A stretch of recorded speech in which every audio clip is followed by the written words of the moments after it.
Bidwell!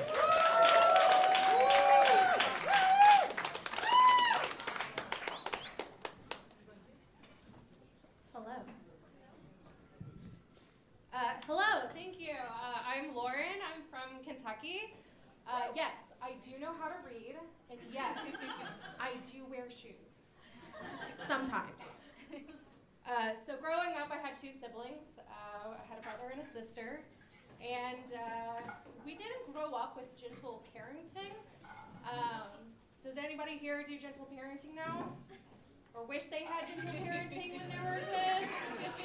Yeah, no, my sister, actually, since she was the eldest, she had to take care of me and my brother a lot, and she didn't do gentle parenting, no. She tried military techniques, do a lap every time you didn't do your homework. I was a grade A student. Or, you had to do push-ups if you ever talked back. Politest kid on the block. And, it just didn't work out for her, the military techniques. So she just started doing mind torture. So when I was 3, I had learned to mind my own damn business because of her.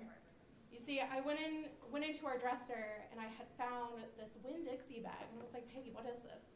And she was like, oh God, you didn't know? I guess you didn't. You weren't born yet. That's your dead sister, Jennifer.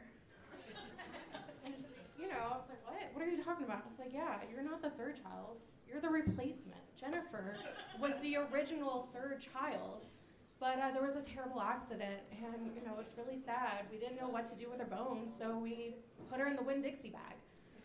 And, okay, I'm 3, so this is great. And I was like, what the fuck? And she was like, yeah, you just gotta be careful. You do sleep in her bed, so just be careful, because she's not happy about that, I would find my toys underneath my bed, totally thought that I had put them away. And then I would also, hear scratches at night. One time I found my brother in a wig. Somehow my sister got him involved. And he would just, scare me at the middle of the night. And I bet you're wondering, where the fuck are her parents? My sister told me, if you tell mom and dad about this, they're gonna get upset, they're gonna start fighting again, we're gonna get a divorce, we're not gonna be able to get into heaven together, and it's gonna be all your fault. 2 years later, they did get a divorce.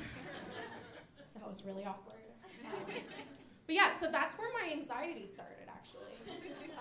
My therapist calls that a traumatic event, and we can trace it back to then. I actually invited her to this, but she told me she wasn't going to be able to come because it's an ethical violation, and she's not my best friend. I just really thought that she really loved my stories, thought I was hilarious. And she's like, no, that's deflection. So I, didn't get her to come to this. But, she said, but I'll see you next week and we can talk about your daddy issues. I don't have daddy issues. I don't know what she's talking about. My dad just has toxic male energy. When he got the divorce, he kind of just forgot that he had kids, He's a bachelor, going out, doing whatever he wants. And then he would get pissed at us. He'd be like, why the fuck haven't you called me? Where are you? And I was like, sorry, Dad, I'm 7 years old. I don't know how to use a phone. So, but, I'm turning 8 next year. I definitely will figure it out by then. And so now I'm older. He does a much better job, He'll watch the news and he'll see something about New York City and go, oh my God, I have a daughter there. And so he'll call me up for, something about, that happened in New York. I live in Harlem, and so his favorite thing to tell me is when he sees crime. But it does not stop him. It's like, oh, Harlem, I have no idea what that is. Hey, Lauren, there was a stabbing in Brooklyn. You okay? Yeah, Dad. I'm fine.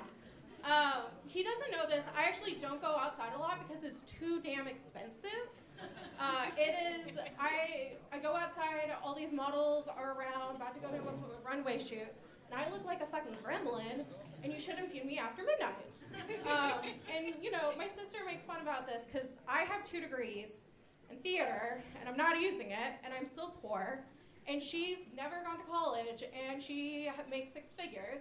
And so when I go visit her, I have to stay on her couch, and she has a 3-bedroom house with a pool and central air. So when she says goodnight to me, I can just hear it in her voice and the pain in her eyes. Jennifer would have been such a great nurse. That's my time. Thank you so much.